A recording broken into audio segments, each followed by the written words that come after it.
You see some tough basketball teams. There isn't going to be a real breather for you. No, we play Staples twice, play Moorhead twice, go down and play a team from the cities, and it's good for us to have a tougher schedule. At the end of the year, it'll help us. Buddy, you're a young man, hard man, shouting in the street. You're gonna take on the world someday. You got blood on your face, a big disgrace, waving your banner all over the place. We will rock you. Sing it out. We will rock you. Oh, we're gonna be real tough around the perimeter. We're gonna have 4 guys. We're going to go 4 perimeter and 1 post. We're going to have a lot of depth around the perimeter this year, I think. Good shooting ball club. Buddy, you're an old man, poor man, pleading with your eyes, gonna make you zombie someday. You got mud on your face, big disgrace. Somebody better put your bag into your place. We will rock you. Sing it. You guys had some very good experience together, playing ball together over the years, and have had some pretty good success down through the ranks. So you have some good feelings about this year's team, Scott? Oh, definitely. We've been successful, you know, as you said, all down through the years, and we've played together so long that I just feel we'll have a real strong team this year. Where do you look at this team being the toughest to defense? What's your strong point on offense? Well, we just have a bunch of guys that can really play basketball. We don't have big guys or anything. We just have a bunch of guys who really run with the ball and know how to play. And I think the toughest part will just be to control the tempo on us. We'll want to get out and run the ball a lot. Sing it. We will rock you. Everybody, we will rock you.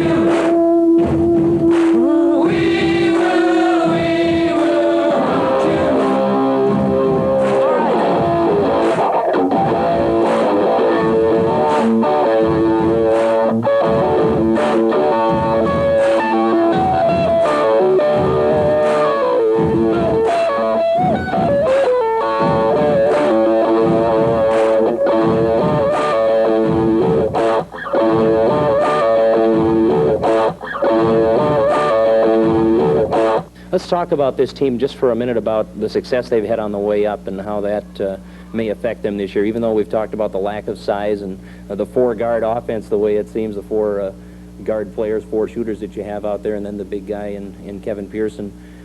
This success that they've had all the way up, I would think, has to help. They know they can win. They know they can compete with anybody because of that past success. How much do you rely on that, especially when they get to be seniors, that confidence level?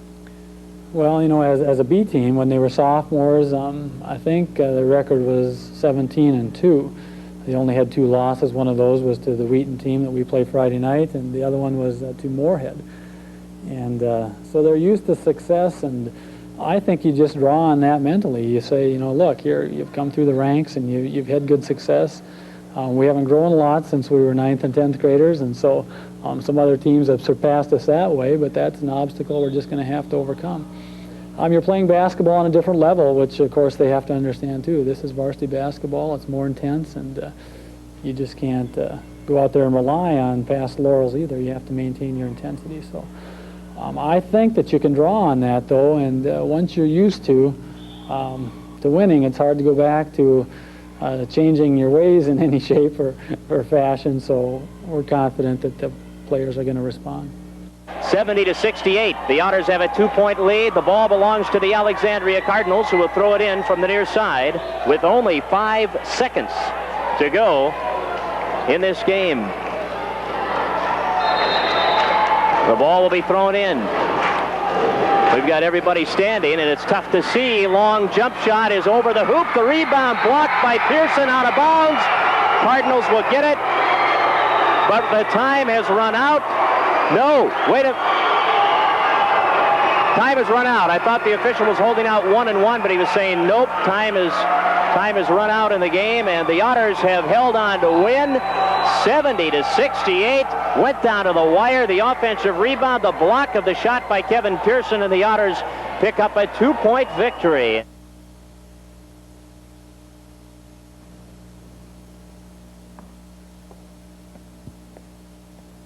Well, this is where much of the 1989-90 Otter basketball season took place, right here at the Fergus Falls High School Gymnasium.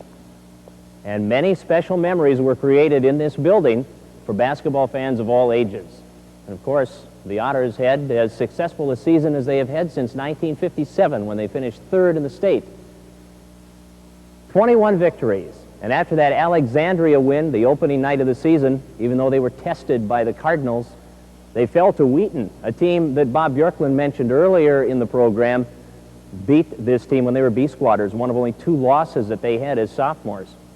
But the Otters didn't let that loss get them down on their home floor. Instead, they came back and played one of the top-ranked teams in the state in Class A, the Staples Motley Cardinals, right here on this gym floor. One of the best players around, Bernie Saldi, 6'10", big guy inside, and of course the Otters didn't have any size to match up with him. But they went right at Saldi, took control of the game, and got a big victory to really get them on a roll.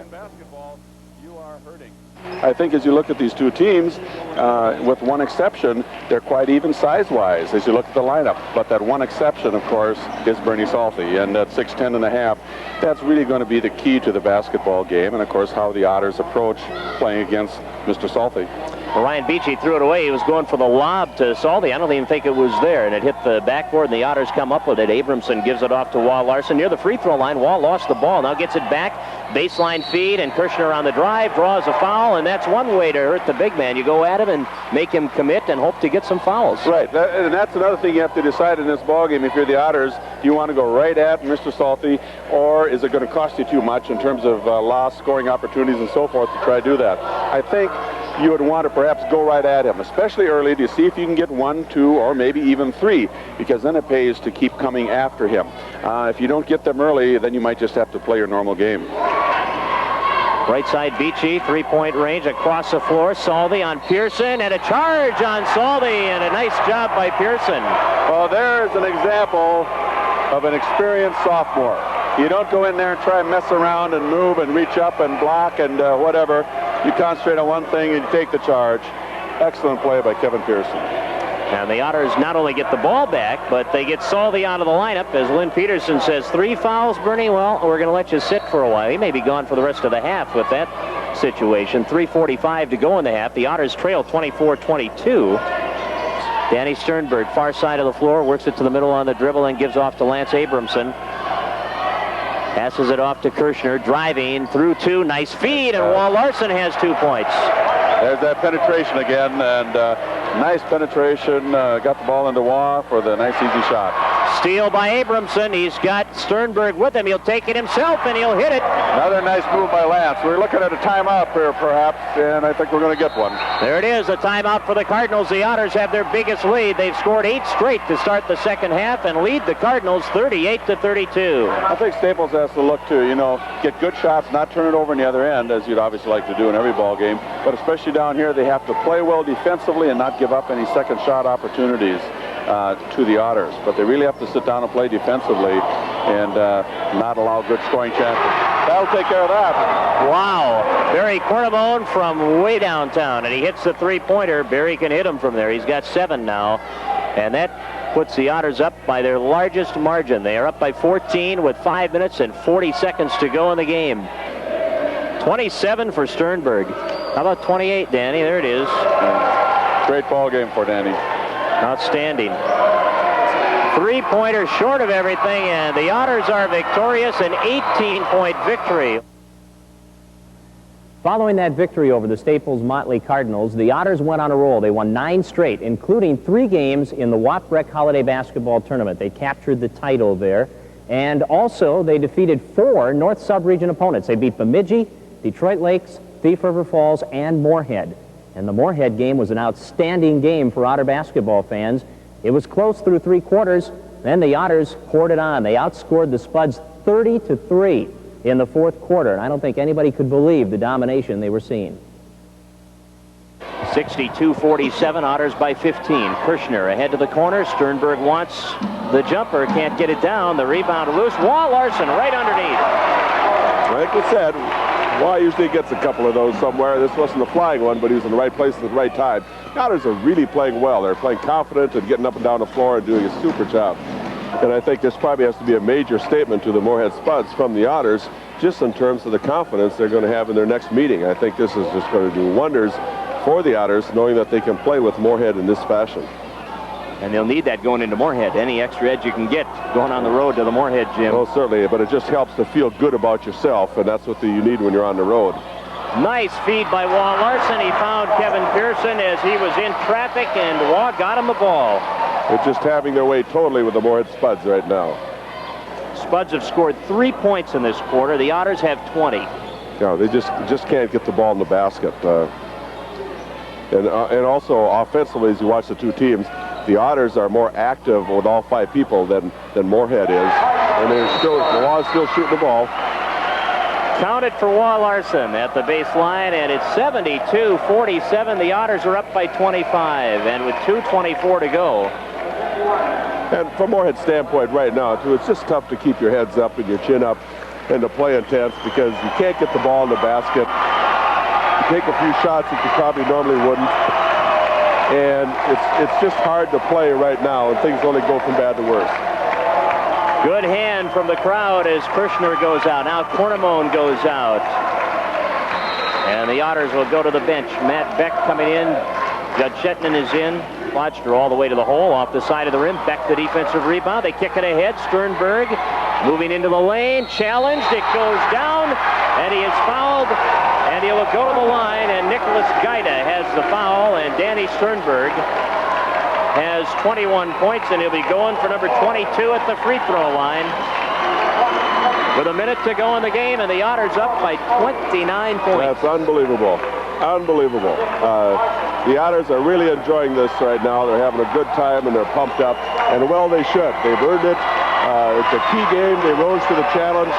They hung in there when it was tough. When they got down by a few, they were up by 6 or so at one point. Moorhead took the lead, and then they've just blown it open totally. And I can't remember seeing a game like this where this has occurred.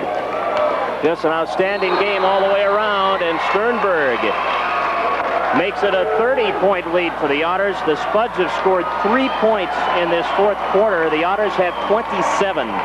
44 seconds remain. You know, it gives you an idea of what momentum can do. The Otters came out to start the second half and they were just cold. They couldn't get any rhythm going. They didn't shoot the ball very well, and they've just been in a flow ever since. And there's some more momentum. Nothing is going wrong right now for the Fergus Falls Otters. Stelgis with the shot in the lane for 2, and he will step to the line to try to convert the 3-point play, and the Otters are up by 32. But it's so clear what the momentum is. You hit a few shots. These two teams right here, how important it is to feel good about what you're doing, and it just carries throughout the team. If you could coach that, bottle that, well, you could make a mint selling it to basketball coaches across the nation. And then as you look at the scoreboard, when there's a 33-point difference, you still have the feeling that this was a close ball game. That's right. Unbelievable as that seems, because it certainly was that way for 3 quarters. Spuds with a shot from near midcourt. That's it. And the Otters are jubilant right now as they have dominated the Moorhead Spuds here tonight in the fourth quarter anyway. 80-47. The final score. The Otters score 30 in the fourth. The Spuds score 3. I don't know if the Spuds have ever scored 3 points in a quarter in their history, but the Otters held them to 3 here tonight in the final quarter as they broke open a close game.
The Otters followed that Moorhead victory with a win over Detroit Lakes, and that improved them to 11-1.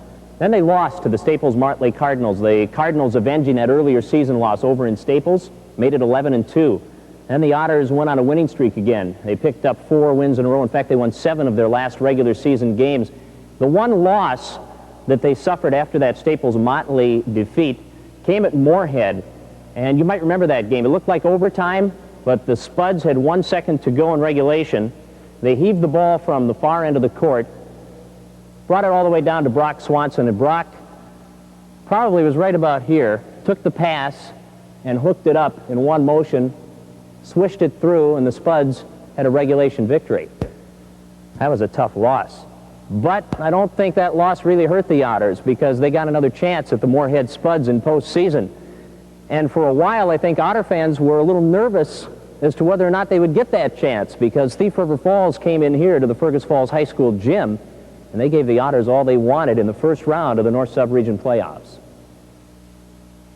Well, so often you hear about how hard it is to beat a team 3 times, and of course we've talked a little bit about that in preparing for both Thief River or Detroit Lakes, because it would have been the situation no matter who we would have played.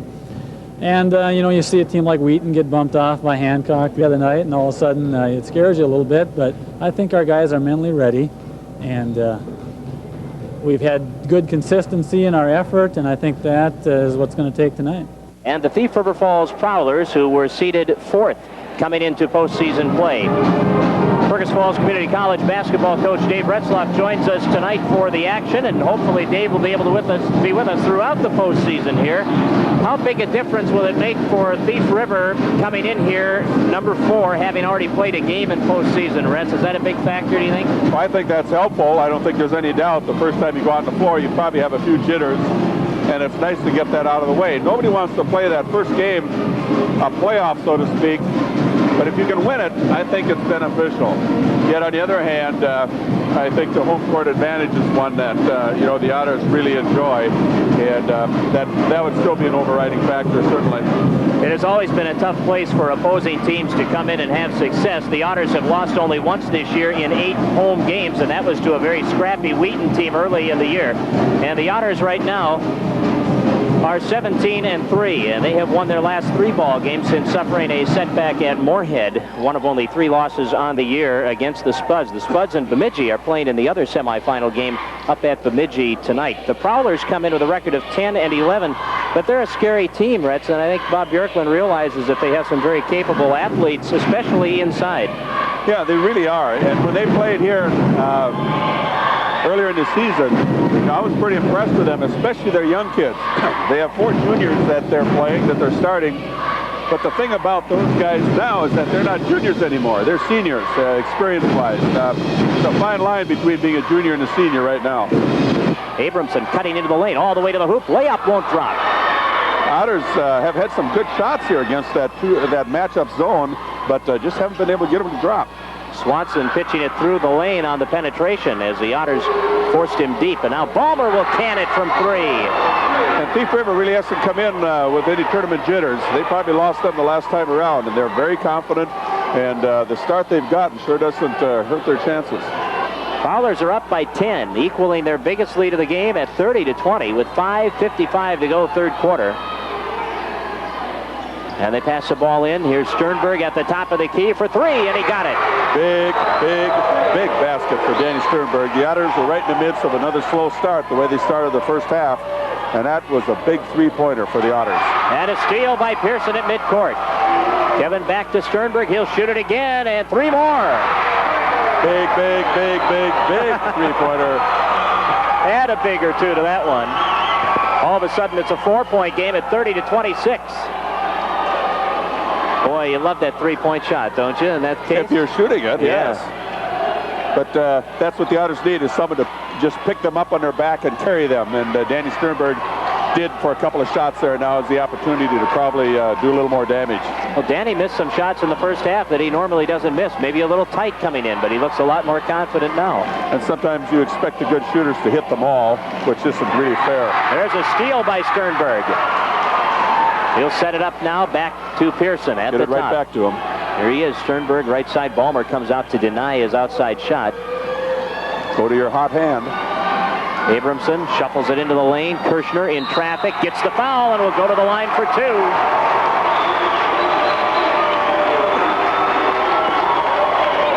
Hofford's got his second foul.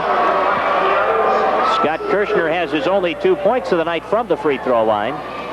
And Danny will be back there trying to bring the Otters to within 2 with a couple of free throws. 4:43 left, third quarter. Good. 7 straight points for the Otters. 30-27. Prowlers by 3. And the second free throw by Kirschner is off the front of the rim, no good. Hofford gets the board and gives it off to Kempert. While Larson watches Kempert bring the ball up the floor.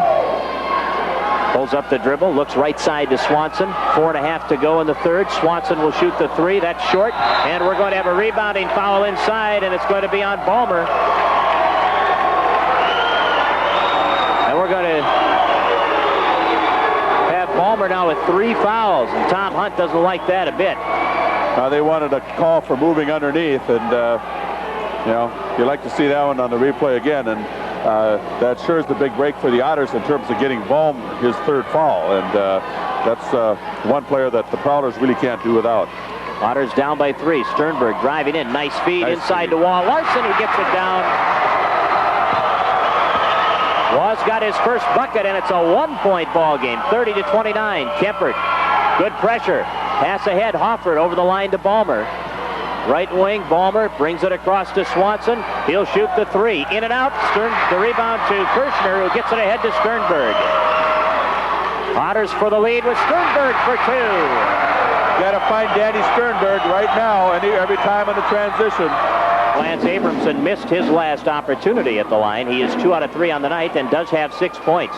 And everybody has been short on all their free throw attempts. Even the 2 that were knocked down by Kevin Pearson, I think, were the last 2 that were made. Abramson got it. Short again on the front edge. That's the last 5 attempts. 5 times the Otters have been to the line. It must be the air on that end of the gym or something. Well, they got the bounce on that one. Now Walt Larson back in. Cornamone out. That was a big throw. Now they can't, you know, they need 2 possessions to tie unless they're in a foul situation. Well, he misses the second one. The rebound to Lofberg, hands it off to Ballmer. 10 seconds to go. Ballmer, his team down by 4. He shoots the 3. Got it. Otters will throw the ball in. Pearson fouled immediately and will go to the line for the 1-and-1 with 2 seconds to go. Boy, big 3-pointer there by Ballmer. Yep, that was big. I'm not sure what the timeout situation is for Deep River. Well, Bob Bjorklund's going to take one here. It's 53-52. The Otters are up by 1 with 2 seconds to play. And the Otters will be at the free throw line. Backcourt foul being called. And at the line will be Kevin Pearson. And the Otters aren't going to put anybody underneath, because what you don't want to do is have a dead ball foul and walk to the other end on an offensive rebounding foul and let the Prowlers win it or tie it at the free throw line. So you can talk about those mistakes as being silly mistakes, but sometimes they just happen, so why take a chance? Pearson, good. Now your option becomes, based on their timeout, does Kevin Pearson intentionally miss this, or does he look to knock it down? I'd shoot for the, I'd put it down. Yep, he did. 19 for Pearson. Prowlers now need a 3 to tie, and it's on the way, and it's short, and the Otters will advance into the North Sub-Region 8AA title game on Saturday night against either Moorhead or Bemidji, as they pick up a 3-point victory and one that went to the wire, 55-52. Great ball game. Great ball game for the Prowlers. They came in here, teed it up for the Otters, and as the 4th or 5th ranked team, they gave Fergus Falls everything they wanted. And yet on the other hand, I think a game like this really will put it in perspective for the Otters. And I think you have to feel, hey, we were fortunate to win, even on our home court. And I would almost guess that the Otters are going to come out and have a great ball game Saturday night. The stage was set for a great North Sub-Region championship game. The Otters had the #1 seed. And the Spuds and the Otters had split during the regular season. That 30-3 fourth quarter, I'm sure, is still in the back of the Spuds' minds. And certainly the buzzer beater in Moorhead, certainly in the forefront of the Otters' minds as they entered that game. And you talked about a game that would delight any basketball fan. We saw it in Detroit Lakes, a neutral floor, when the Otters and the Spuds got together for the North Sub-Region Championship. In fact, they liked playing each other so much, they played overtime, not once, but twice. Gensler got the bucket down. It's 27 aside. Half a minute into the third quarter. Sternberg back to Lance Abramson. Left side to Wah Larson. Wah looks to the corner. Kirshner working against Gensler as the Spuds go man-to-man to start the second half. Abramson on the near side goes across for Sternberg, has the open jumper and hits it. His man went for the steal, left him open. Well, Danny hasn't had very many open shots tonight, but he's had a couple that he's buried. Otters come up with a steal with a press. Pearson with a layup. Got it. There's the answer on the press. And they're doing it again. Here's the pass thrown away. Wah Larson back to Pearson. He's hammered. And that was good that he was hammered because Kevin Pearson would have been probably guilty of a charge because the Spuds were down there taking it, but he did get clobbered before that charge was, before contact was made. Otters need a bucket. They need one. They need one. You're right. They're down by 2 with under 2 minutes to go. And here's Sternberg. He got it. About 9 inches inside the three-point line. He just stepped up and nailed a big basket, and we're dead even. It's all even at 50 inside a minute. 54 seconds to go. Sidney Johnson back in the game. And Johnson working the ball, double teamed. Out it comes to Lindell. Lindell against Cornwall. Remember, the Otters do have 2 fouls to give before the 1-and-1. Lindell passing it off. Otters wanted a 5 call there. Now Brock Swanson over and back. Up between the legs on the dribble. He might have been over and back just a moment before. He started that drive and stuck his rear leg back, and it might have been over and back. Now the Otters get the ball in, and they have a half a minute to go, and the Otters have 1 timeout remaining. Sternberg gives to Pearson. We're tied at 50, under a half minute. Pearson, left side pass to Wah Larson. Back out to Kevin Pearson. Man-to-man by the Spuds. Pearson working a dribble. Stops, passes off to Cornwall. 15, now Sternberg. Sternberg driving. Had the ball knocked free, got it back. Now in the corner, Sternberg. 10 seconds. Pearson. They've got a timeout. Pearson into the lane. Will drive. Put it up off the glass. No good. Picked up. No good. Kirshner stripped of the ball. We're going to overtime. And now when you're in overtime and the tempo slows a little bit, it's a little tougher to pull the trigger. You know, who's going to take the shot? It's not quite the flow we had earlier. Barry will shoot it. Barry took it. You got it like that. Barry has struggled. He struggled since being sick. Last ball game, and he only hit 1 tonight. But boy, that was the biggest one he shot all night for the Otters. All year for him. All year. 8 points for Cornwall, and it's a 3-point lead with 1:40 to go in overtime. Now Lindell in the corner, guarded by Cornwall. Back out to Sidney Johnson. Here's Lindell, right side.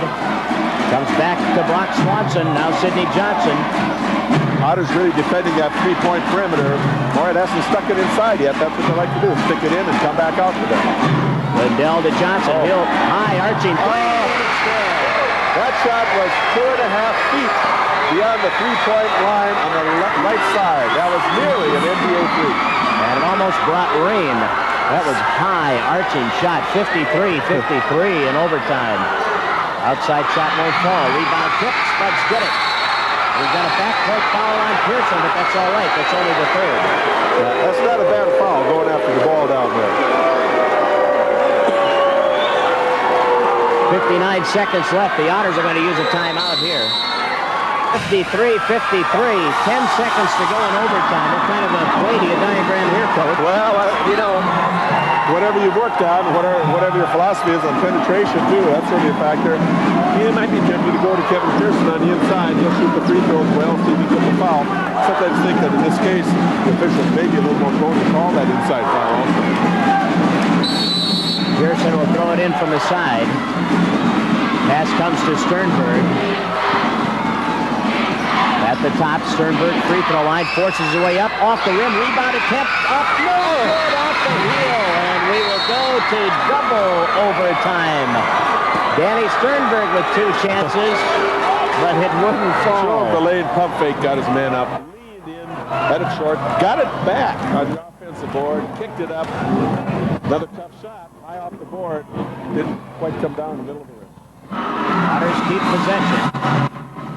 Kevin just can't get the ball to go down either right now. Nice drive, pulled up on a dime. Just was not able to hit about the 8-foot or 10-foot shot. Kirshner from underneath. Looking, Larson, open, baseline, fakes, goes up, got it down. Well, pump fake right down on the block that time. Man didn't go up, he went up over him, man went with him, and he still got it down. Nice shot. 55 apiece. Lindell beyond the 3-point circle. Swanson, Sidney Johnson, inside turnaround, Jernan, in. Good strong turnaround, just got it in the middle of the lane, middle of the free throw line area, turned to the inside into the lane. Got it down 1 bounce off the front of the rim. Only 6 points for Jernan. 57-55. Pearson can't tie it as he missed off the glass. Sidney Johnson bringing the ball up after Jernan got the rebound. 1 minute gone in the second overtime. The Spuds are up by 2 at 57-55. This is Sidney Johnson back out. Brock Swanson caught up with that one. Left side to Lindell. He wants 3. Got it. He had a big one there. Big 3-quarter. 60-55. The Spuds are up by 5, and the Otters have got to hit one. Sternberg, left side. He's going to take it from the left wing and get it down for 2. That's almost a mental error by the Spuds. They can't leave Danny Sternberg open that time, and they just kind of faded away from him. 60-57. Johnson passes it off. Gensler fouled, and it's going to be Pearson on the personal, and that'll put Gensler at the line. 4th foul on Kevin. Gensler has 14 points, and he has hit 4 out of 5 free throw opportunities. And he'll shoot the front end of the 1-and-1. Walt Larson comes limping out. Lance Abramson is in. Like a Charlie horse, possibly.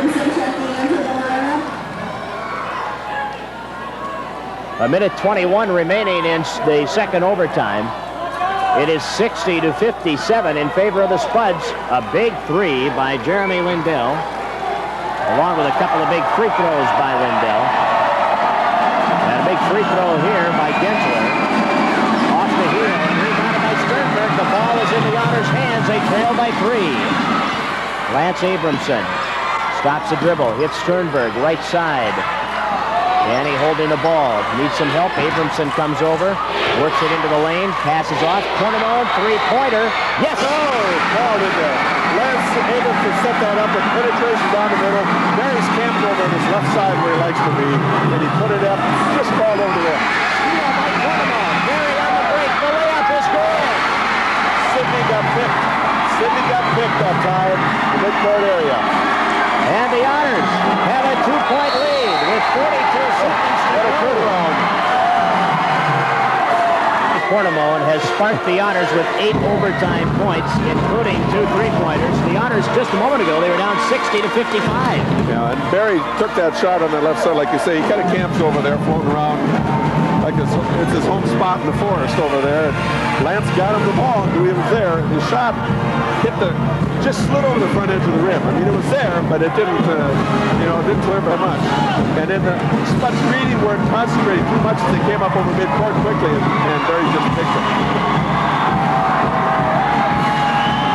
42 seconds left. It is not over yet, but the Otters have the advantage, 62-60. From the side, the ball stolen by Pearson. Pearson up on the glass and yes. Just stole the inbound pass. Will tell us against Spuds. Half a minute, the Spuds got to hit one. Swanson alongside the lane, up for 2, got it, Gensler.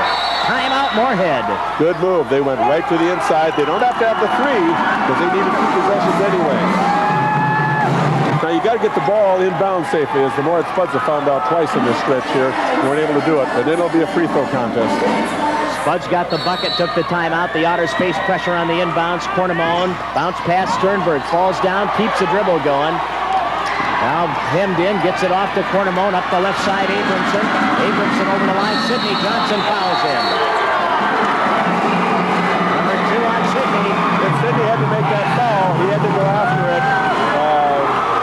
seconds. He had no choice but to foul.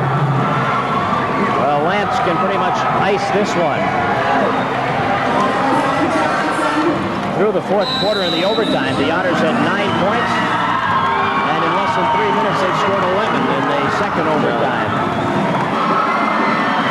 Only 16 seconds remain in the second overtime, and the Otters are leading 64-62. Lance Abramson at the line for the front end of the 1-and-1. How critical these free throws could be. That is the understatement of the season. At least of the day. Yes. Halfway there, you can see it. 65-62. To hit this one, you need 2 possessions. Yes. No problem. Lance has 6. This Spuds got to get one in a hurry and try for the steal. On the drive, underhand, off the glass, too hard, tipped up, no good. Rebound, Pearson, foul to the backcourt. And with 8 seconds to go, Kevin Pearson will go to the line. And Kevin was not to be denied. Not to be denied on that rebound. He really went and ripped it. Gensler gets his first foul. And with 8 seconds remaining, it'll be Pearson at the line. Corey Clinard's going to come in. Gensler is going to come out. Gensler hit the floor hard as he wrestled for the ball and got the foul.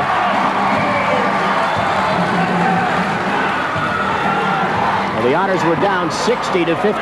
Since that point, they have outscored the Spuds 11-2. Pearson shoots, hits. And a big part of the Otter game has been excellent free throw shooting.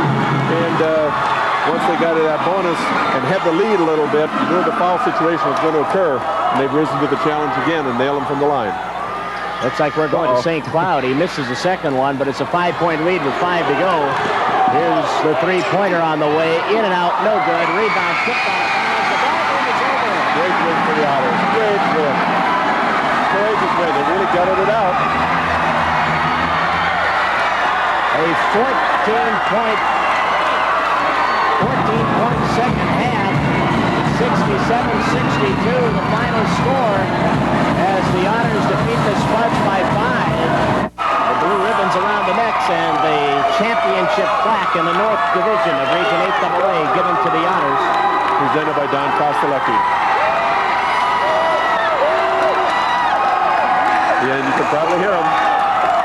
And the Otters will go to Hollenbeck Hall 1 week from tonight. 7:30 against the South Division champion. I would think right now Bob Bjorklund and the Otters don't care who it is. They're there, and they're going to be there to play. You just want to keep playing. Hollenbeck Hall has been good to the Otters over the years. Remember 1984 and 1986.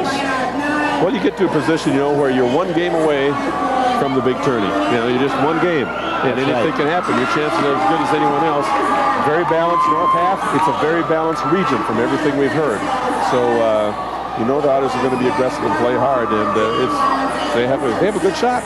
Absolutely, as good as anybody, and the way they shoot the ball and the way they play defense, the way they pass the ball, they have a lot of positive things going for them. This group is a group of excellent ball players. They've worked together hard to get to this point, and they're going to be right in the thick of it at Hollenbeck Hall next Saturday night. I would find it hard to imagine that there would be a tougher game for them at Hollenbeck Hall than this one tonight. They may or may not win, but they have to come up here against Moorhead, and there's always a lot of pressure when you when the Otters play Moorhead. But to play Moorhead and have them shoot threes so well and play aggressive defensively on the Otters as they did, causing them trouble scoring later in the game, to get over this hurdle, I think, is a big, big step. Otters outboarded the Spuds 33-26. They had 13 on the offensive end. Spuds only had 9. Pearson had 12. Sternberg had 11. Jernand had 13 to lead all rebounders. Danny Sternberg did a nice job on the boards. He had a couple of free throw line rebounds that he really went after and got. And he and Pearson really teamed up together, and 23 rebounds would attest to that between the two of them. And the nets are coming down. Everybody's going to take a snip at one of the strands holding that net on. You got a few of those, don't you, in your office? Yeah, we got a few. That's kind of fun, huh? Yeah, it is. You know, the kids enjoy that.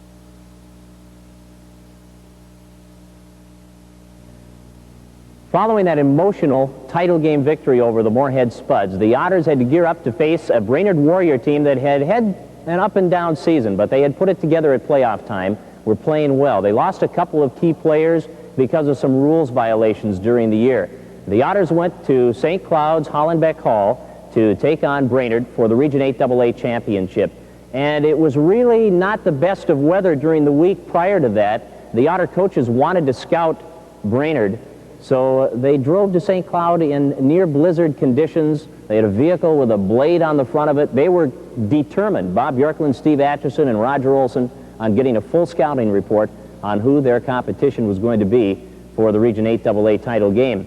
Maybe that made the difference, because the Otters went out, they shot the ball extremely well, and they beat Brainerd 64-52 and played very well in that Region 8 AA championship. We welcome you to Hollenbeck Hall on the campus of St. Cloud State University and tonight's Region 8 AA boys basketball title game. And the atmosphere certainly is one that you would expect at a game of this magnitude. Tournament championship action, and we have a very good crowd on hand for tonight's game. Both schools are represented by their bands, and we have good representation of fans on both sides. And as both teams came out onto the court, the eruption of their fans was certainly quite noticeable, Retz. And this is one of those situations where if you're a sports enthusiast and a fan of one of these teams, you just get the goosebumps over and over again. You can identify just about 75% of the people here. It's either maroon and gold or it's blue and white, and scattered throughout the stands. And you really wouldn't have to be too tough a guess to try and figure out where everybody's from.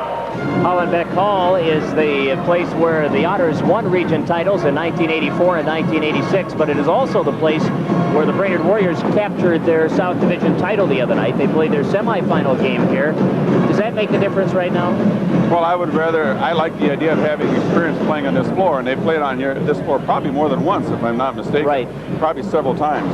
And, of course, the championships that were won by the Otters in past years really don't mean a lot to this group of young men that are on the floor tonight. So I think, once again, if the Otters can have a good start, and I still like coming back to that, if they can have a decent start and get their rhythm and confidence, then I don't think it matters who's played where in the past or whatever. But, you know, it's a little bit of an edge early, maybe. And it's got to be just a lot of fun for these kids to get to this point in their high school careers and to be playing a game in this facility that means so much. And the Otters, you recall, Retz, earlier this year they played at St. Paul Highland Park, and as a part of that trip they attended Williams Arena for the Gopher game. I believe it was Purdue that they saw, I'm not sure now, but they came back from there saying, yeah, I think we'd like another trip down here and be playing on that floor, and it's so close right now, and they realized that they could be down there on Thursday.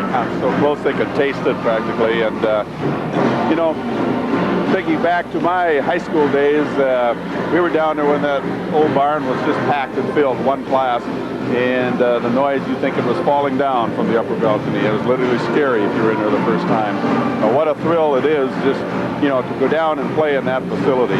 Some people say it's old, but a lot of memories, a lot of character there. And it'd be fun to go down there and see if the Otters could put a few of their own memories in there.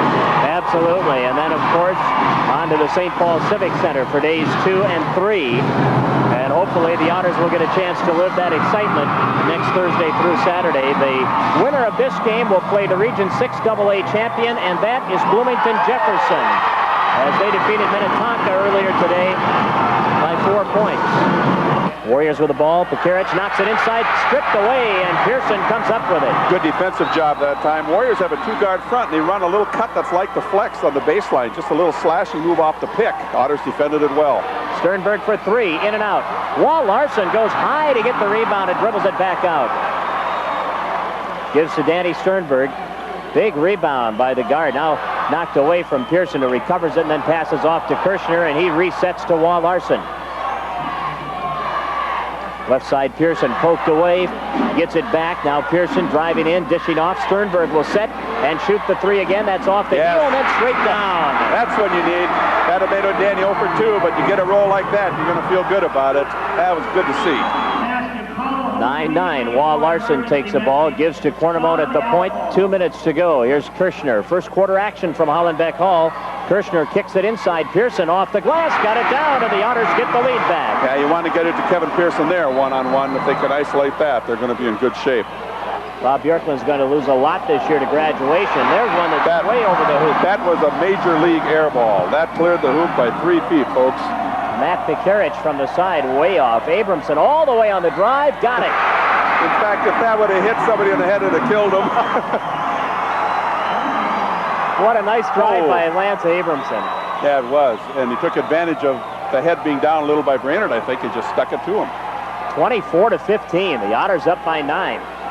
From outside, the shot won't drop this time for Leckband, and it's Pearson with the rebound. Fell right in his lap that time. Well, you got to get some of those one-bounce rebounds. Outside, Sternberg open. Yes. He hits the 3. Danny had the bouncer before. He had the bouncer on the first free throw, and he's drained about 4 throws in a row, and he's feeling good. Otters are playing well right now. Sternberg's got 11, and the Otters are up by 11 at 35-24. Sternberg, 5 on the clock. Now Danny spinning to his left. In traffic, puts the ball in the air short. Out the front of the rim at the buzzer.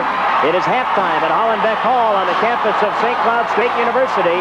And the Otters, who have led by 11, lead it by 9. And right now you get the feeling after the run Brainerd had, this game is sitting right on the fence. You know, doesn't know which way to go. There it went. Well, Vanek hits 2. 14 for Todd Vanek, and it's a 2-point Otter lead with 2.5 minutes to play in the third quarter. Abramson to Danny Sternberg, back to Lance Abramson. Free throw line area, working the dribble. Looks out to Kirschner, 3-point area. One dribble to Cornamone. Barry's going to try it again. This time it's good. And one thing about this, that Kevin Pearson has been very quiet. He has not touched the ball except for the one tip in. Brainerd's done a good job on him, and the Otters are going to have to give him a few more field attempts here down the stretch run. 45-40, the Otters have the lead. Kirschner will throw it in from underneath.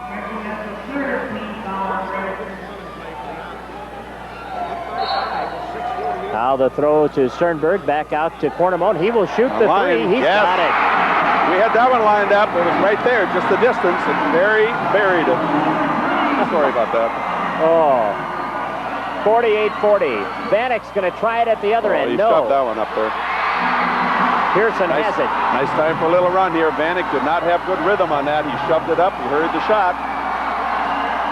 Here's Lance Abramson setting the offense. Right now, time to get another good one.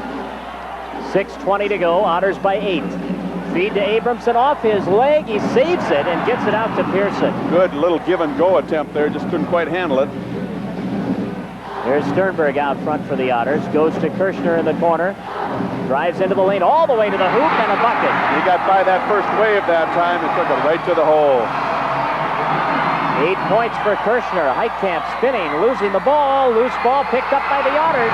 Heitkamp and Vanek both tried to make something happen the last 2 times down. Heitkamp went with his 360. Well, now Abramson pulls the ball away, and we're going to have a foul called on the drive. Yeah, got bumped right at midcourt. Heitkamp did his 360 spin move down here. This time he got it poked away. And boy, the Otters are going to have to say, let's just look for Vanek and Heitkamp, because they're going to go one-on-one and take the game. Aaron Leckband gets the foul. We have a timeout taken by the Warriors. 5:41 to go. The Otters lead it 50-40. Matt Beck, Judd Shetman, and Jarvis Larson all coming in for the Otters. Now you'll hear the crowd.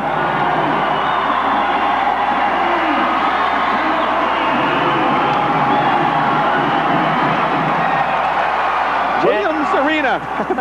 Williams Arena. It's going to be fun. Bill's Barn, you betcha. We're ready. Chad Stelgis has come in also for the Otters. So 4 seniors coming off the bench to take part here in this championship game. And the shot by Abramson won't fall, and the rebound goes to the corner and is retrieved there by the Warriors' Steve Albertson. Albertson's going to shoot an NBA 3. That's off the rim. Tipped inside, still just gets the board. One dribble and then stolen away. Picked off by the Warriors' Brian Gustafson. Sets it out front. The shot on the way, it's good, but it's not going to matter as the Otters are headed to state. The Region 8 AA Championship back in Fergus Falls for the first time since 1986. And the Otters win it by 12, 64-52 over the Brainerd Warriors. And what a tribute to the Otter coaching staff. They're out there, a few little hugs. Pretty fair emotion at this time, but they're going to feel it after a few minutes. What a tribute to them and the job they've done all year. It's been an outstanding season, and it will continue. The Otters go to 20-3 on the year. The Warriors suffer their 5th defeat and have 18 victories to show for the 1989-90 campaign. But the Otters right now know that there will be at least 2 more ball games this season, and of course they will hope to play all 3 days down at State. Yeah, we've had a little bad luck the last few times we've been down there. We've got the Ophers been getting up that second day awful early in the morning, and we've had enough of that. I would say it'd be fun to play in that championship round. So. Well, it's going to be fun to be down there. It's going to be, you know, the old classic thing about the rural school out in the farm country versus the city school in Jefferson, and that should be a fun one. It's going to be a dandy, and we'll be there 3:05 on Thursday at Williams Arena as the Otters meet Bloomington Jefferson in the opening round of the AA State Boys Basketball Tournament. And then it's on to the St. Paul Civic Center for days 2 and 3. The Otters win it here 64-52 over the Brainerd Warriors. Good hand here as Bob Bjorklund he's all smiles there with the blue ribbons. What a treat for a coach. What a treat to go out there and greet each of your players individually with a region championship ribbon. Knowing you're going to state tournament. That's right. You know, this has got to be feeling great. But, you know, I think I saw a little bit more emotion last week with Bob when they beat Moorhead in the North Division. There's something about Moorhead. That's right. Or the Otters. But what a great, great feeling for the Otters. It's probably more of a relief right now, I think so. than the excitement that will hit. John Kostelecki is going to get the honor of presenting the championship plaque to the Otters.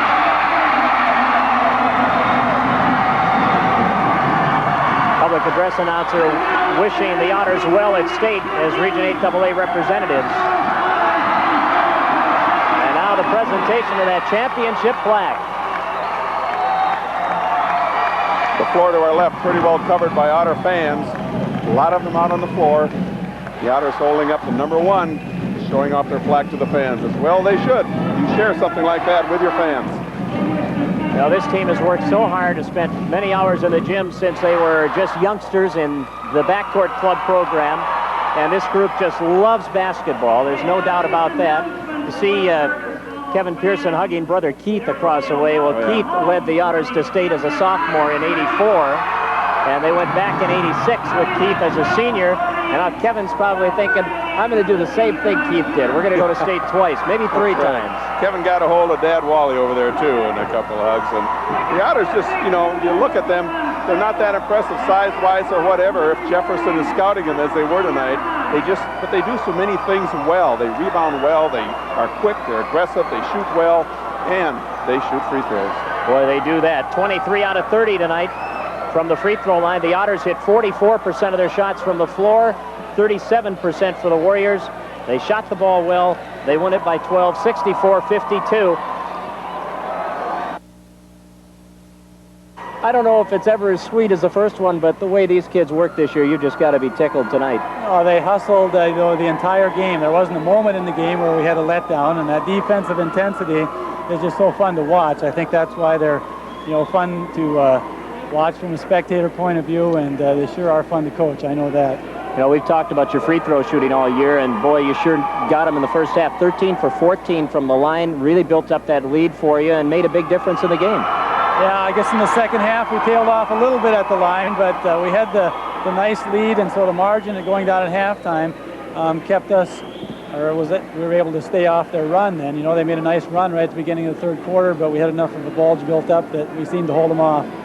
Would overachievers be a good term for this group of ball players? It seems at the start of the year people were going, well, I don't know how good the Otters are going to be, and here they are 20-3 and going to state. Yeah, the overachievers is exactly what they are. You know, they're not very big. They go out there for the starting lineups, and I always tell Bjorklund, I pat him on the hind end, and I say, Bob, how do we ever win a game? And then they go out there with that 6-foot lineup we've got, and the big hearts start to show, and the defensive end starts to take over, and we start hitting some shots. And they are overachievers, but they got to overachieve on Thursday afternoon now. We'll start immediately tonight when we get home at 12:30 and have that welcome home, and tomorrow we'll have to meet with the administrators and decide what we're going to do about school. Thursday and Friday, that's always the big thing, and of course the buses when they go, and you know, all those sorts of things that have to be organized, and it'll be a lot of excitement in Fergus Falls, I'm sure. So the folks back home can start tonight at 12:30 by welcoming the Otters. Exactly right, and I think we should have a good crowd in that gym the way we packed this place this evening.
going to state has been a dream all along, Lance, I know, and you guys maybe were sold a little short at the start of the year. The expectations maybe weren't as high, but did you guys always know down deep you could do it?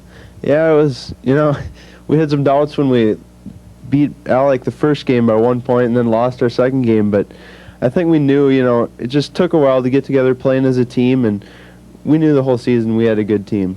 How did it feel walking into the gym the other night when you got back from St. Cloud after the championship game and seeing that whole side full and hearing the cheers that you've been hoping to hear for a long time? That was quite a shock. I really didn't expect that. I knew there'd be people there, but we walked in with everyone standing, the band playing, and that was definitely quite a shock for us. It really hit right about then that what all we had done and what the next week was going to be like. You know, you guys have had some very impressive games this year against some very good basketball teams. And I would think the strength of your schedule has to help now. You're going down against some of the best teams in the state. And I know we talked about this during the Jamboree, that you thought you had a real strong schedule. Has it panned out the way you thought it would? Yeah, it really has. Staples is in the tournament this year. We played them twice. And playing teams like Moorhead, which are our tournament caliber teams, it's really helped us to prepare for the big guns going down there. We're not intimidated at all going down there playing the big teams. We think, we're as good as they are. We're there. Anything can happen down there. Well, the window's going to open up. We've had people standing in line for the last several, I'm sure, minutes at least, but maybe hours. And we've got about 1,700 tickets that are going to be distributed here to basketball fans from Fergus Falls as they get ready for the State AA basketball tournament. And we'll have to find out how long these people have been in line. When they come away with their first tickets, we'll grab them. Make sure we direct them to this side. So Gary Nelson's in line. You're pretty close to the front, Gary. What's the scoop? How long you been here? Oh, just a little over an hour, about an hour and 5 minutes is all. Didn't need to bring your sleeping bag or anything? No, just stood in line. Had some fish stories and while we're waiting, and other than that, it wasn't bad. How many tickets are you going to be buying? Well, I'm only going to buy 2. Right. My wife and I are going to go down. You're going to hit all the games? I'm going to hope to. Very good. Well, let's hope the Otters can pull it off. They sure play a good brand of ball, don't they? Yeah, they keep doing that. They'll be there. This is their year, I'm sure. I hope you're right. Thanks a lot for talking to us. Hope you get the prime seats here. All right, we'll move over here. Cindy's not going to get away without being on the air with me. Cindy Johnson has been involved in basketball here for how many years with kids? Oh, the last 10 years, I guess, in varsity. Varsity basketball for 10 years. That means a lot of ball games that you guys have seen over the years. And yeah, I imagine you've been at both prior state tournaments in the 80s, too. That's our vacation. Yeah. It's state tournaments. You mean you even get Gordy out of the barn there? Every time he leaves the barn. That's great. I know the girls, Missy played this year and was one of the captains and had a tough loss at Thief River, got so close to realizing this dream too, but I'm sure the girls are 100% behind the guys right now too. Oh, they're fired up, really fired up. They're rocking, as they say. Now, how many tickets? I'm just curious here. You have your pocketbook here. How many tickets are you going to purchase? 6 students and 4 adults. Let's see, that'd be around $45. Yeah, you bet. Yeah, okay. Well, thanks a lot. Good $45. Okay, thanks, Cindy. Oh, I tell you, people are excited about basketball in Fergus Falls, and, well, they should be, because the Otters are the Region 8 AA champions, and they play a Thursday at 3:05 at Williams Arena. And the tickets already going like hotcakes.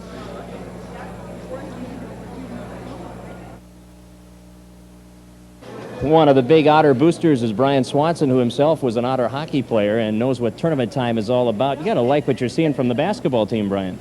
Yeah, I love it. I mean, they've come together over these last few games of the tournaments. I didn't get to see the first 2, but I know in St. Cloud when they were playing Brainerd, they were hot and they were on. And if they can keep that going through a state tournament, I think they'll be very successful. What's the atmosphere around the school right now, and how much does it mean to the players? You've been in that situation in a tournament atmosphere, to see the town like this line of people here buying tickets, supporting the team. Oh, we're pumped at the school. We're loving it. We haven't had a state tournament team. We had the swim team went down this year, and that was big. But now with the basketball team, we haven't had one down there for 4 or 5 years, and it's good for the school spirit. We're proud of the school and the team that we have, and we're loving it right now. Any real satisfaction knowing that the basketball team avenged a loss to Brainerd by the hockey team to get this far? Well, it was good that they won the game. Then the fact that they beat Brainerd, I guess, kind of added to that. But it was nice. It was nice to see Brainerd get beat. Barry, there's some people who can accept a sixth-man role and do what you do, and others who just can't perform like that coming off the bench. What makes the difference for you to keep your head in the ball game early? Well, I guess I play a little better coming off the bench. I get the chance to see if they're playing zone or man-to-man and how the guys match up against each other, and I just feel more comfortable playing in the six-man role. One thing where you've impressed me is with your defensive quickness. You guys work hard on defense. Tell us about your strategy out there on the defensive end. Well, we try to flush the people as much as possible and to be up in their jacks and just really go at them, because coaches really stress the defense because we're a smaller team, so we got to be aggressive and stuff. So defense is really really stress in practice. That's why. You kind of grew up with that round ball in your hand, didn't you? Yeah, my dad had the camp, and we got a picture of me. I was just born. I got a basketball in my hand. My dad's holding me, and it's got a caption, and it says that he's already starting to play basketball or something, but I'm holding the ball when I'm just born. So I had a basketball in my hand most of my life, I guess. The outpouring of positive emotion has been overwhelming here for our team, both from the school and from the community, and it's done a lot for our basketball team the last few weeks, and it will continue to throughout this next week. We want to thank you for your support because it has been phenomenal. Mr. Sleeper said it would be nice to win that sportsmanship trophy, and I agree, but I think it would be a little bit nicer to win the championship trophy, and that's what we're going to do. Next, we have a little demonstration for you here. This jar right here represents our season.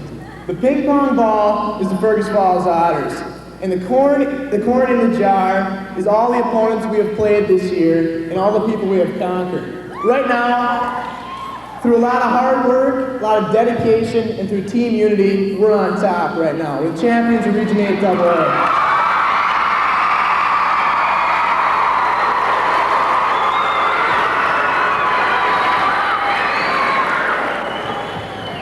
But now, it's a new season, and we're starting over. We're at the bottom right now, and through more dedication, more teamwork, more hard work, maybe a little luck, and a lot of help from you great fans, we're going to come out on top, and we're going to win state tournament.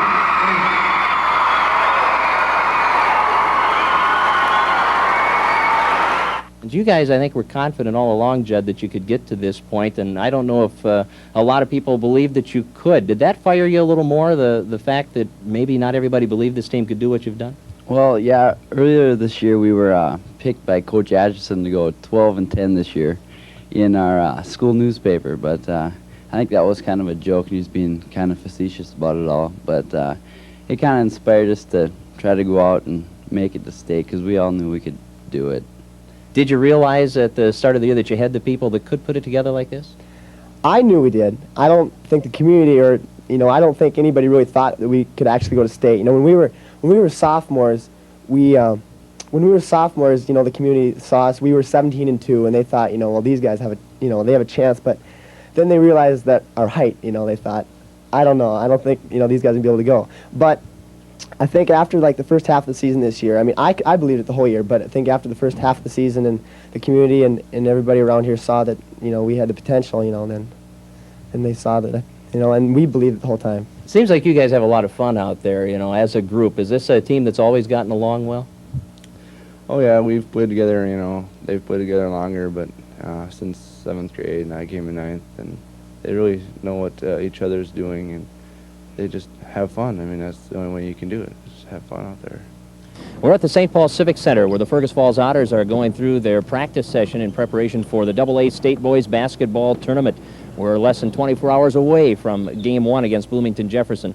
And Maury Kirshner is with us, and Maury's been involved with the Backcourt Club for many years, and also his son Scott is a member of the Otter Varsity, one of the tri-captains. And Maury, this is going to be it for Scott's career, and all of his teammates who are seniors are going to be done after Saturday as well. And in a way, it's tough to see it all come to an end, but you couldn't go out any better.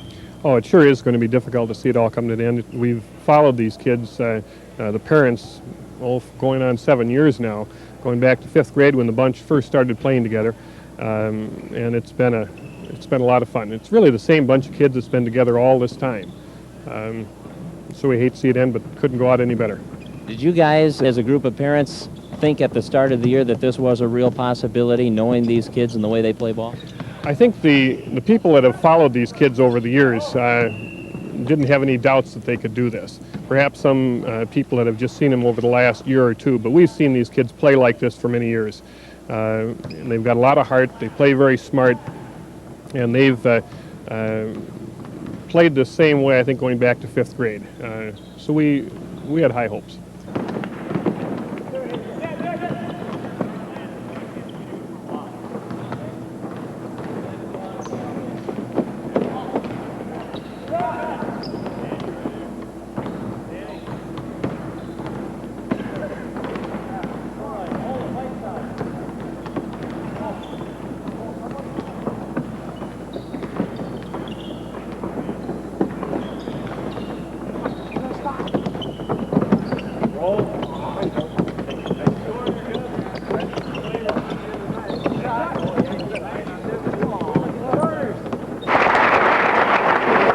Our team spokesman will be senior reserve Judge Shetland, a great example of a weed player, and he'll come to this time.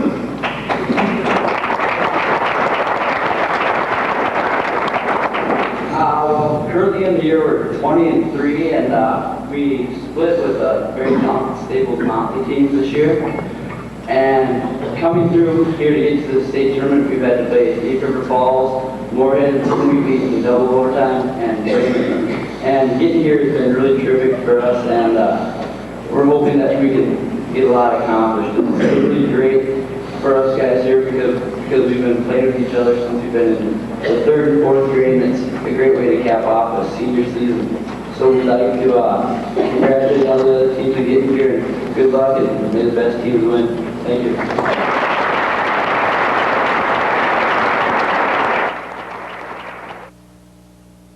What's the atmosphere been like around the school here since you won the Region 8AA title? The fan support inside the school with the students and the faculty. What's it been like? Great. Everyone's screaming and saying we got to win, you know, and win that first game. And everyone says they're driving down, and it's really been great. Tom, Williams Arena was a site where you saw the Gophers play earlier this year on a trip down to the Twin Cities. And at that time, did you even dare think that maybe the Otters would be playing? I think that kind of was what started it. Everybody started thinking about going down there and how fun it would be to play in there. And I think it helped us. How much of an impact has the success they've had on this junior class, do you think? Oh, it's been great just watching them win and everything. I'm just happy to be a part of this team. Have they overachieved beyond your expectations even? Well, I always say, Craig, that nothing this team does surprises me. What we focused on at the beginning of the year was enjoying the process and having fun and staying together. And I can't remember a year when we've talked less about winning and losing. And there have been times during the season when we haven't mentioned record at all. And we really stressed that, enjoying the process. And I think the togetherness of the team and the work habits of the team is the reason we say that nothing they does surprises us. So if we come home state champions, I wouldn't even be surprised at that.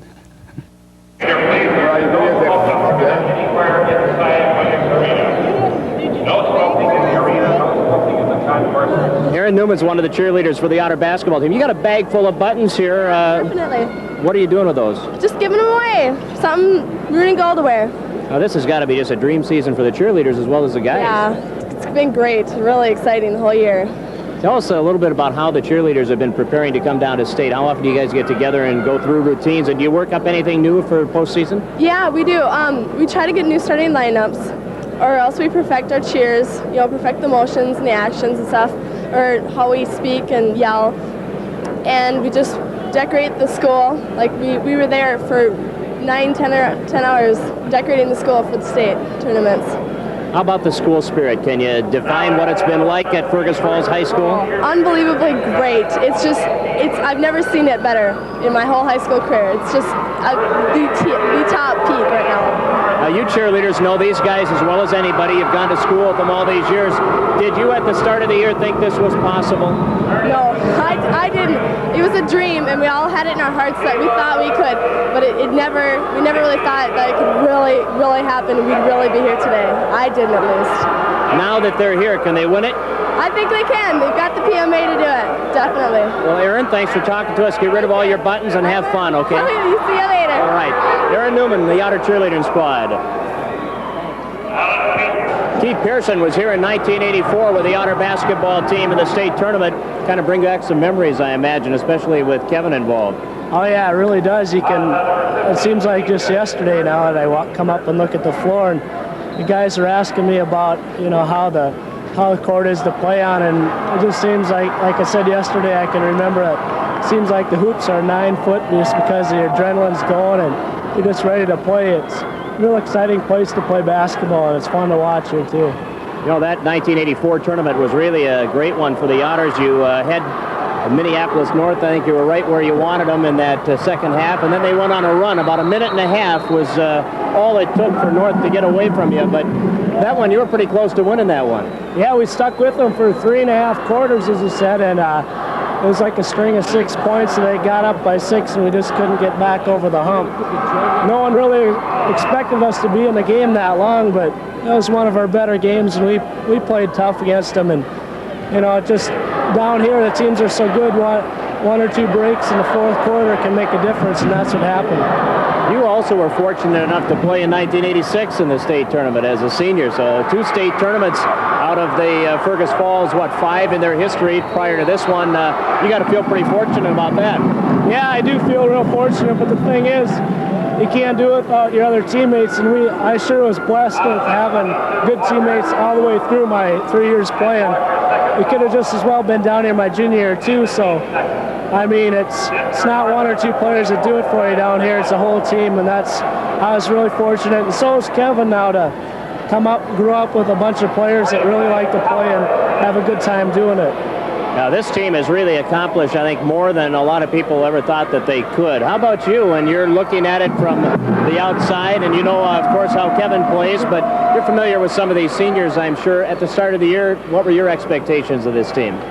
Well, at the start of the year, I figured they'd be in the running for the #1 seed of the North Half with Moorhead, but I never dreamed that they would come along this far. It seemed like I saw them a couple times at the beginning of the year.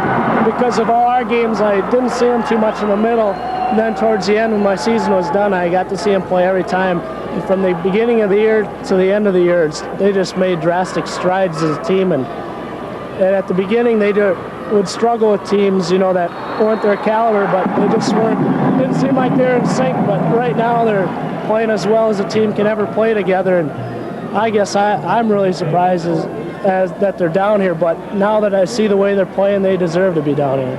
Well, 1986, you guys got off to such a horrendous start in that first game, just couldn't buy a bucket. I think you were down 10 or 12 to nothing before you were able to get on the board, but then it was pretty even after that point. How important is it in a state tournament to get a hot start? I think it is really important, just because if you get down 10-0, I know we were kind of really pressing just to get a shot off. Nobody really wanted to take it.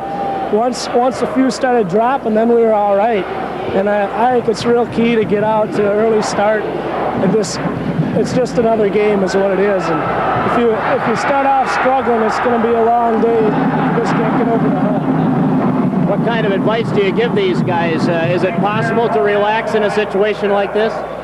I think it is. I told them they're going to be nervous up until they get up on the court for warm-ups, which is natural. But as far as the play as advice, all I can say is just go out and play hard. That's what's got them here, and that's teamwork and playing hard is what's got them here. So they're going to need to perform that well today because they're up against a tough opponent. We're at Williams Arena, and Andrew Beck is with us, and Andrew is here for a number of reasons. Number one, he's a basketball fan, and number two, he's got an older brother, Matt, who plays on the varsity. It's kind of an exciting time, isn't it, for you basketball fans? Yeah. Andrew, tell us a little bit about the 8th grade team that you're a part of. How many games have you guys played this year? About 13, I suppose, 14. You guys have been involved in a few tournaments too, haven't you? Yeah, we played in Burnsville last weekend, and we did all right. What's the strength of your team, would you say? Oh, we're pretty good. We got a big guy inside that can jump really good, and he did pretty good. Who's your coaches right now at the 8th grade level? For school, we had Mr. Schneck, and for Saturday basketball, we had Rick Oden. How many players on your team right now at 8th grade? About 20, I suppose. And you're not done yet. The Otters are coming to an end here this weekend with the state tournament, but you guys have 2 more weeks, is that right? Yep. What are you going to be doing the next 2 weeks? I know you're not going to be involved, are you? Nope. I'll be on vacation, so I'll miss those. You're going to Florida, is that right? Yep. That's tough, huh? Yeah. What about this state tournament and being involved with the Otters and your brother there? Has it given you guys at the 8th grade level a little bit of something to shoot for, do you think? Yeah. We have a chance to get in there. I think we can do it too, I hope. Matt, pretty excited around the house? Yeah. Been hard to live with him lately? Nah, he's not too bad. Okay. You think the Otters can pull it off here today? Yeah, I think so. This should be a good game. Andrew, thanks for talking to us. Have fun in Florida, okay? All right. All right. Andrew Beck, younger brother of Matt Beck, who is a member of the Otter varsity basketball team. Defensively, the size must give you quite an advantage in there, too, against some opponents as far as being intimidating there. Do you take a lot of pride in going up and blocking a shot? Yeah, I like doing that. But, the problem is, when you're this big, you're usually not that quick, and I'm not very quick, so I kind of miss a lot of stuff, but... How about the impact this team has had on the juniors when you look to coming back for your senior year? Have you learned a lot of things you can take into that senior year? Yeah, I think so. Maybe we didn't get as much playing time, but when you got good examples to follow, it always helps. You guys were down in the Twin Cities earlier this year, that St. Paul Highland Park game, got to go to Williams Arena. Is that something that kind of spurred the team on, do you think? Yeah, I think I had a lot to do with it. We wanted to play there, watching them play, and now we get to not be spectators and be out there. Jim Iverson is with us, a director of the pep band that is here in force. How many kids do you have representing Fergus Falls High School band, Jim? We've got about 65 students along here in our pep band today. That's a pretty good turnout of it. They're having a lot of fun. This is kind of a bonus for them as well, isn't it? Oh, it's a bonus for them, and it gets to be not just the teams that do battle, but it gets to be a battle of the bands also, and the kids get psyched up for it, and pride is always running high at tournament time in the band also. Well, I know the kids appreciate it who are out on the floor, and I know the fans appreciate it because the band just gets you going. There's no doubt about it. As a fan, as a participant, whatever, it makes a big difference, and I think you really see it when the band isn't there. I think so, and we like to believe that maybe we're worth at least a couple of points each game for the team. Absolutely, there's no doubt about that. How about the practice sessions? You guys get together and work on certain routines for games, just games? Well, all of our pep band rehearsals take place outside of our regular classroom schedule, so we usually rehearse on Wednesday mornings or Wednesday after school, and nothing takes place during the school day, so it's all extra. So that's a lot of dedication on their part, too. Is it a necessity for them to be in band, to be in the pep band also, or is it just a volunteer type thing? Well, they have to be in one of our top 2 bands, either the wind ensemble or the concert band, and then it's a volunteer group after that. We have some members of the Fergus Falls High School pep band with us, and Patty Barton is one right to my left here. And Patty, I know there are about 65 of you down here. Is this kind of a bonus for you kids, too, being down at State? Oh yeah, it's really exciting to be down here for once. I mean, it's our senior year and everything, and so we're really rooting hard and talking a lot. So what instrument do you play? I'm a flute player. And when we talk about coming to a ball game as compared to playing for a concert, do you vary your music any? Yeah, we play funner music for pep band than we do for at concerts, and we can really get into the music at pep band, whereas at concerts we have to be really serious. Okay, what's your favorite song for the flute to really shine? Championship. Championship, okay. What's the first song we're going to hear you play today? Probably Championship. We'll be listening. Thank you, Patty. Also, Stacy Barch is another one of the senior gals, right? You're a senior? Yep. Stacy, what do you play? Trumpet. You play the trumpet. Okay, now, how much time a week do you spend actually practicing on your trumpet technique? Well, hopefully Mr. Iverson won't see this, but I usually only practice about an hour a week. An hour a week. Is that because you're just so good you don't have to practice any more than that? No, I just don't have the time. I can't find the time to practice them. What's your favorite song to play? Oh, let me see. Like on Broadway or Joshua, probably. Okay. How many different numbers will we hear from the band in a typical ball game setting like this? I'd say probably 10 or 15, 10 to 15 probably. Okay. Peter Thunsell, now you might notice some of the painted faces here. Peter's the artist. You have a lot of different talents here, don't you, Pete? You bet. We've been painting faces all the way down, and we're getting really excited about it, and our school spirit's really rising, and we're going to cheer our team on to a victory. Okay, what's the, explain the design on your face. Well, I just tried something different, so I put like diagonals all the way across my face. I don't know, it seemed to catch on, someone else did it. All right. Now, Pete, what instrument do you play with the band? I play the trombone. Trombone. Hey, our cameraman, Paul Idle, he's a trombone man, so yeah, that's good. What's your favorite song to let the trombone really shine? It'd have to be Championship. Championship. I'm looking forward to hearing that. I'm sure I recognize the tune, but okay, well, good luck to you and thank you. Thanks a lot. Chad Warner's back there. He's got a real nice paint job on his face here. Did Peter do that? No, actually, I did this myself. I had the FFs done by Patty here. You did? Well, that's impressive. That's really nice. You got it right down the middle. Perfect. I can't. Well, what's your instrument now, Chad? I play tenor sax.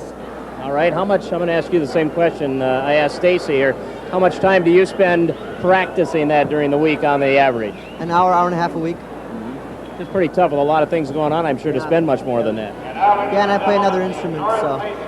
How much time do you guys spend practicing as a pep band during the week? Right now we're not practicing. We don't have any more regular practices right now. We practice a little bit before games, but since the tournament started, we haven't been practicing. Now, one more with us here, Jed Hansen. And Jed, this is a unique design too that you have on your face. Now, was this Peter's artwork? Yeah, Peter's creation.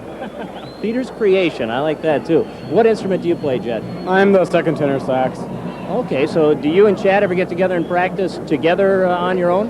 No. No? Just do it on your own at home? Yep, just by myself. When did you start with the tenor sax? How young were you when you picked up band instruments? In fifth grade, I played drums, but had a horrible happening in a concert. Then I switched over to tenor saxophone in the sixth grade.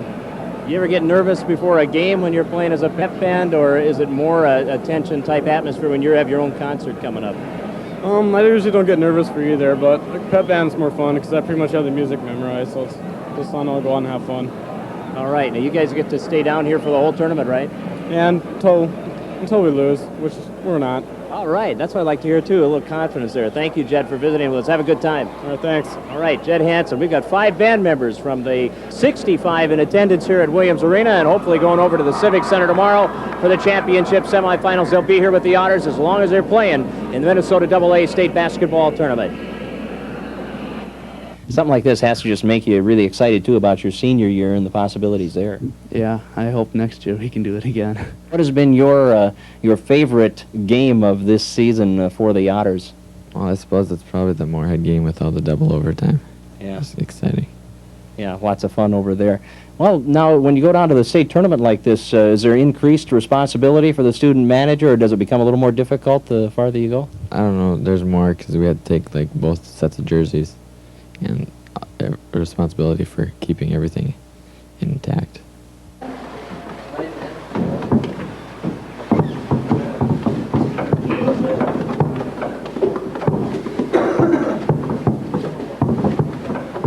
Have fun out there, right? Go out there and play your game. That's what's gotten you here, so that's not anything we're going to do different today. Basket's 10 feet high, and the floor's same length as Hallenbeck Hall, and all right, you're used to that. Go out there and have fun. Don't let Vandegaard and Irvin beat us, right? Force those other guys to handle the ball and force them to shoot the ball, and see what Cicchini and Cole and Carter can do. Carter's going to start here the way it looks. I guess we kind of expected that, but that was confirmed yesterday. So, Scotty, what's his number? 51. Okay, you'll be 51 then today, right? What's Cicchini's number, Lance? You got to remember, Scotty, that Carter is a strong drop step and into the paint, right? He's from 10 feet out. He isn't going to look to score. He's not going to go up and shoot that, but on the inside, he's a player. Irvin's number? 23. Vandegaard? 41. 41, and who's that one, Cole? Yep. 11. Don't be afraid to play emotional either. That's Williams Arena. Let's go have some fun when we're playing too. If somebody hits a 3 out there, you know, give him the 5 and give him a little slap on the butt. You know, crank him up a little bit if he pulls down a big rebound, right?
good shot! Hey, good shot! One shot. One shot. One shot! Clock up there. What's the clock in front of you now, Danny? Clock right up there. Set it! Back it out! Regroup, Danny! Go to your wing! Danny, go to your wing! Come on, pass! Go to your wing!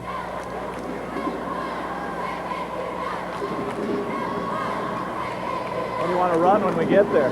Just a shot. I think just good. Just do it. Just play. Just play. 10. Okay, go ahead. Let's go. 3. Yeah, baby.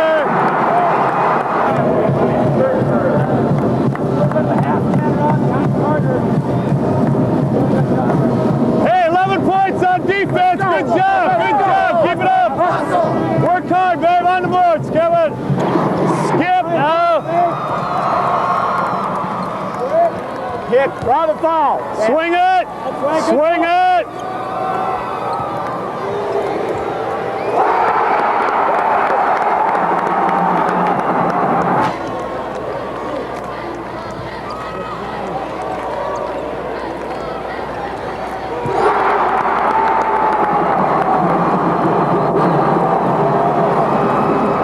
That's a nice play, nice timing, nice timing. 2-1-2. Okay. There we go. Pass, pass.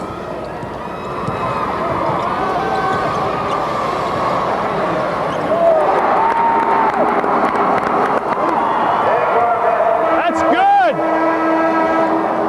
Good half of basketball, babe.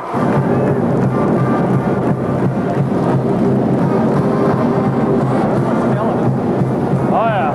Running the show, we take that show away. We got to get in him a little bit, that's for sure. He's a sweet player, there's no doubt about that. I'd like to get Kevin a few shots, get Kevin on track in the second half. Danny's playing, I think everybody's playing well, just so we can't get Kevin loose in the scoring end.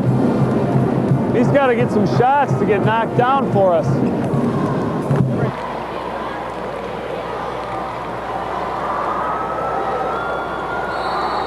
Get in there, everybody! Jack it up! Go jack him up a little bit! Attaboy, come on, baby! Baby, come on! Going! D, let's go! Yeah, baby! Yeah, boy! Get in, Don. Beat him. Come on, Scotty, find it.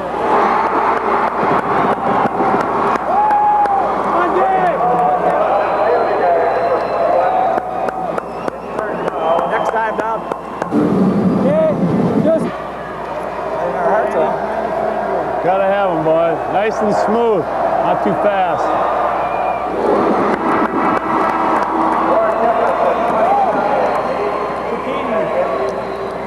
We gotta have our run yet. We haven't had it. What? We need our run here. All right, let's go. You gotta still go to Kevin. Get him out of Oh, here. yeah.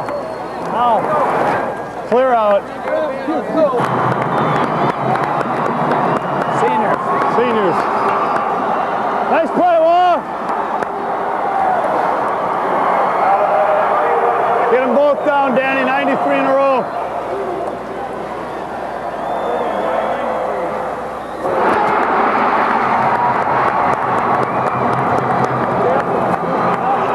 Lord be with them again.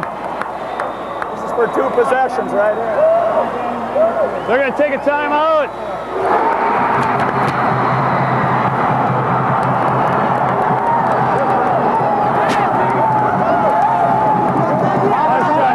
Nice job.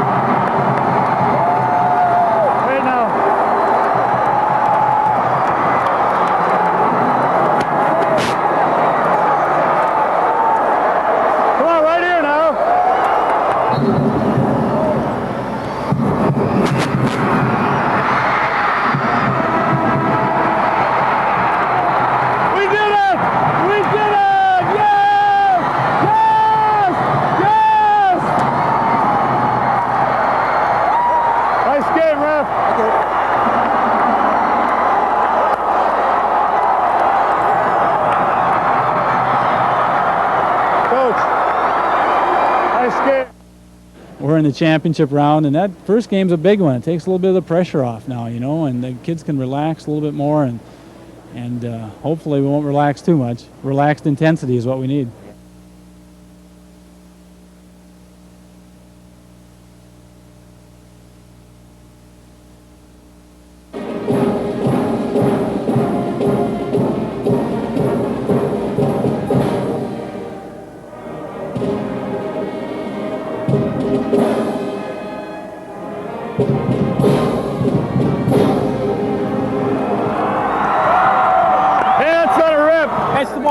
First time it's weak side, second time it's blackout. Watch the tips. Blackout, blackout. Let's get it.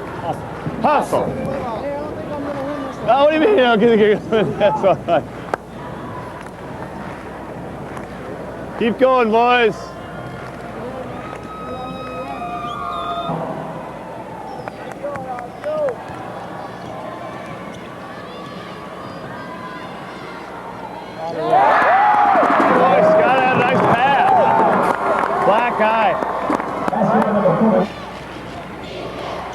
Head in.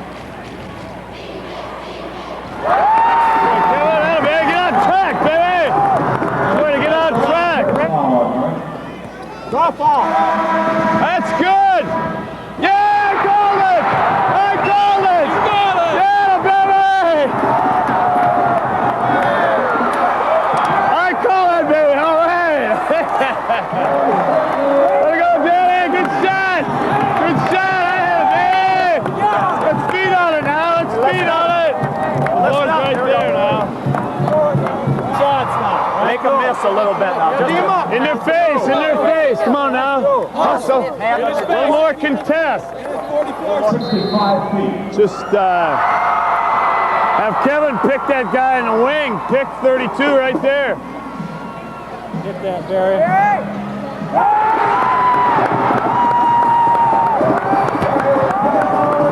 Danny says to me, get the ball to me. He says, I'm hot, I got range. He's hitting a 65-footer. Watch it! Red! Red! Firm, look in, look in. We can grind this thing out. Yeah, for the line, huh? All the way. Now we can grind this thing out. Pass. So we're going to sink in tough, but be aware that they're dropping it for the lay-in. High post, because we might have a layup. Help in the paint! Guard him! No, guard him, guard him, guard him! Hey! Lord be with us on defense. Come on now. Quick fight! Get short, get short. Time up! Time up! Go back! Go back! That's good!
Step to it.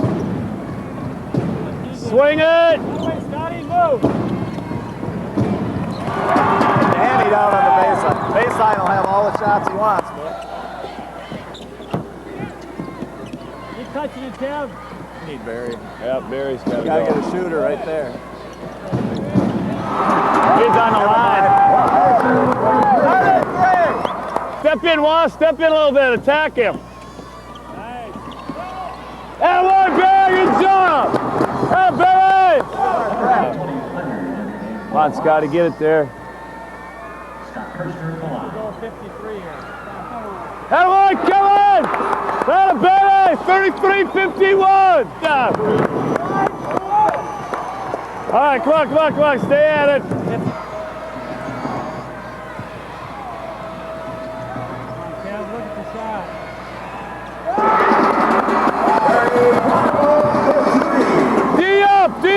D up!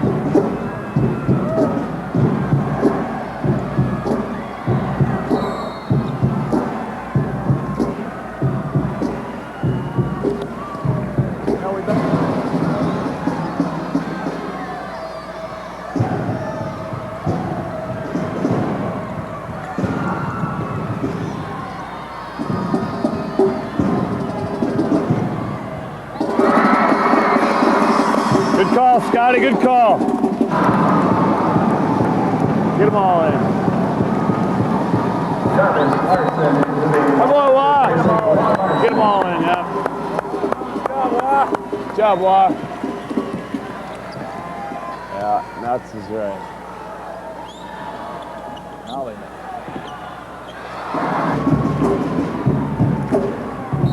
That boy, Chad.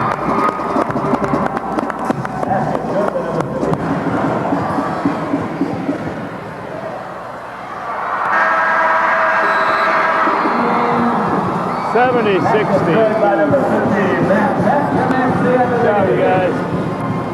Good job, Danny. Good job, Barry. Go, Kevin. Good job, Wah. Good job, Chad. Nice game, Coach.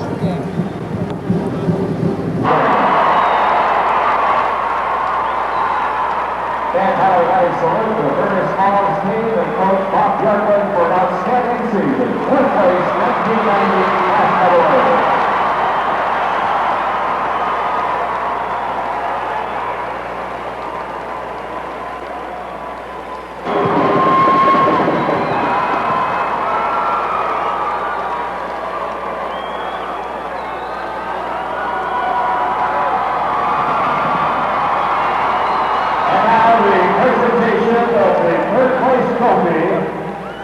To Chaska High School.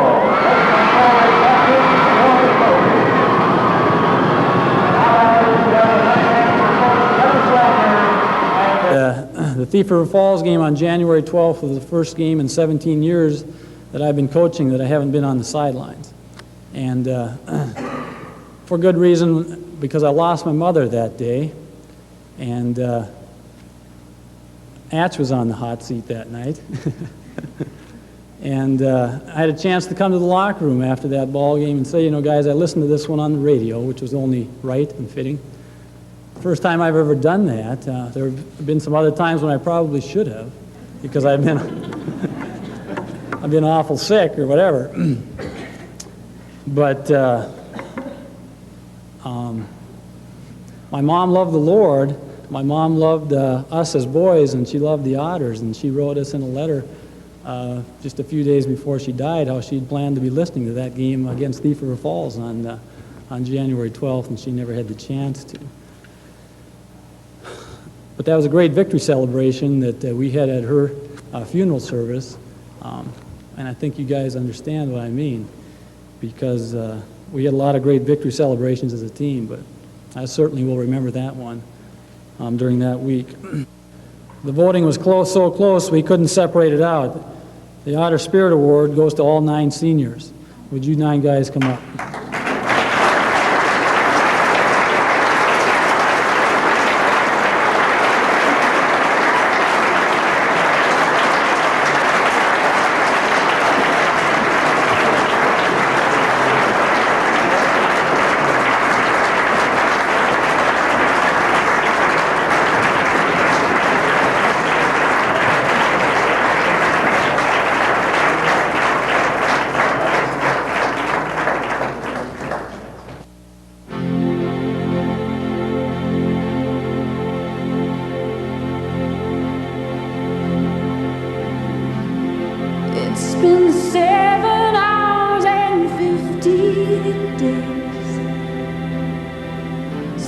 you took your love away.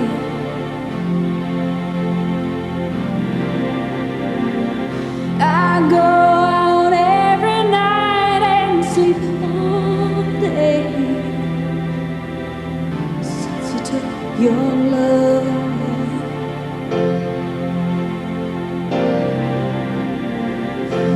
Since you've been gone, I can do whatever I want. I can see whomever I choose.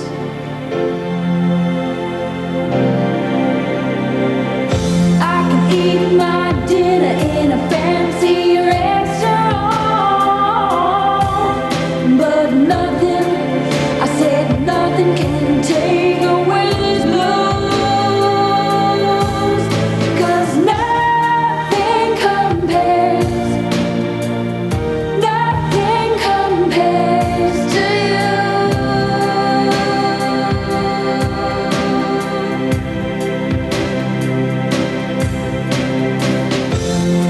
It's been so lonely without you here,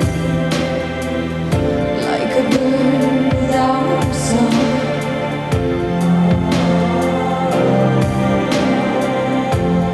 Nothing can stop these lonely tears from falling. Tell me, baby, where did I go wrong? I could put my arms around every boy I see. They only remind me of you.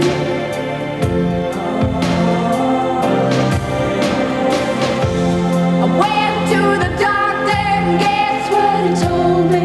Guess what he told me? He said, girl, you better try to have fun no matter what you do. But he's a fool, 'cause nothing compares, nothing compares to you.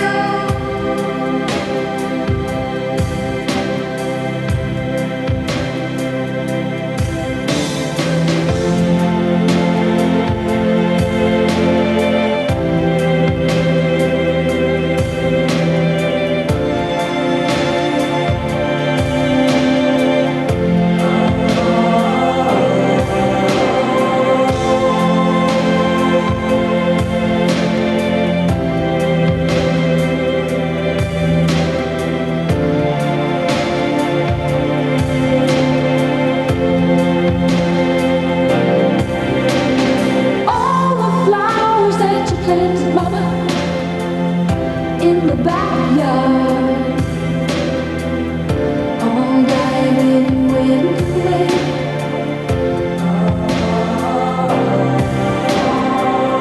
I know that living with your baby was sometimes hard, but I'm willing to give it another try. Nothing compares, nothing compares to you. Nothing compares, nothing compares to you. Nothing compares, nothing compares to you.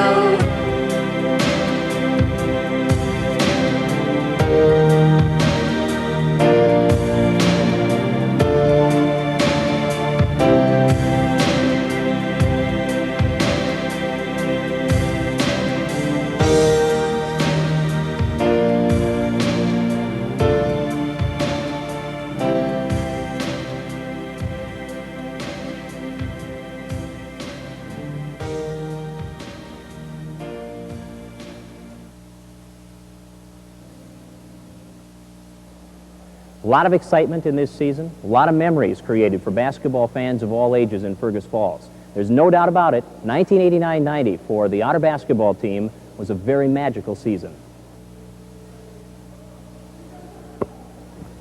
That's good!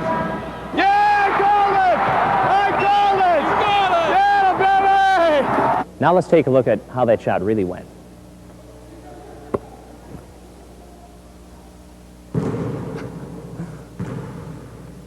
I didn't make it. You're not supposed to film that.